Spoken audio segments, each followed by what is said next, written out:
Hello, beautiful ladies. This routine is for our girls on the go. So it's a really quick, simple one. I'm only using about 5 products, I think.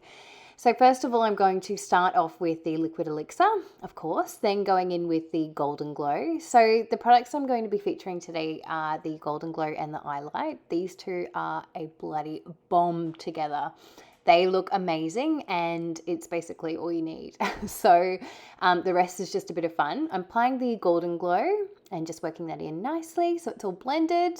And then I'm going to apply a bit of eye light, just applying the product straight into the center of the eyes there and then using a brush to brush it outwards. And then you can also use it on any pigments or just like pimples or anything like that.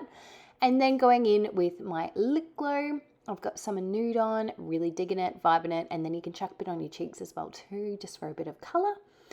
And then I'm going to go in with mascara and brow gel. I actually dropped it, so I thought I'd just roll with that one. So just a little tidy up. I find mascara always just brings my eyes back to life. Oh, god damn.